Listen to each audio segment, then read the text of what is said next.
বলছে, দয়াল নবী বলছে স্বামীর কাছে ক্ষমা চেয়ে।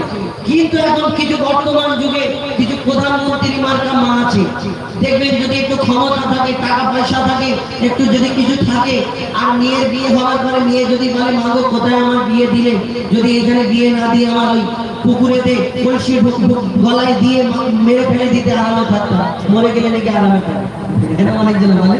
কিন্তু এই যে প্রধানমন্ত্রী মার্কা মাগুলো যখন ফোন করে মেয়ের বাড়ি, যে কেমন আছি, না তোমার জামাইটা ভালো না, কেন না আমাকে এরকম বলে, এরকম করে, আমাকে একটু আমাকে এরকম বলে, ওইসব চিন্তা করে ঠিক করছি আমি আছি, দেখে নেবো, হাত দেখে নেবো। তুমি যখন ভিতরে যাবে হাত সোজা থেকে নাড়াতে পারবে না, তুমি দেখে নেবো বলছো। তোমার ওই মেয়েকে দয়াল নবী শিক্ষা দেয় যে স্বামীর কাছে ক্ষমা চেয়ে নাও। আর এই প্রধানমন্ত্রী মার্কা মাগুলো বলে তোকে যদি 4টে কথা শোনা তুই 8টা বলে নিবি, আর তোকে যদি 2টো মারে তুই 4টে মেরে তুই চলে আসবি, তারপর দিয়ে গেল যা করার করে নেবো। আমার ক্ষমতা আছে, ক্ষমতা দেখো। ওই মেয়ে যখন বাড়ি আসবে তুমি সারা জীবন কোলে করে নিয়ে বসে থাকে, 2-4 দিন পরে মরে যাবে তো বুড়ি, ভিতরে গিয়ে গুড় করে কাঁচা থাল খাবে আর আওয়াজ হবে, সেক্ষেত্রে তুমি সারা জীবন মেয়েটার জীবনটা শেষ হয়ে যাবে।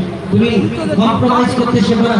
আমরা কি করি অন্য বুদ্ধি দিই। দয়াল নবী কি বলে, তুমি স্বামীর কাছে ক্ষমা চেয়ে নাও, মাফ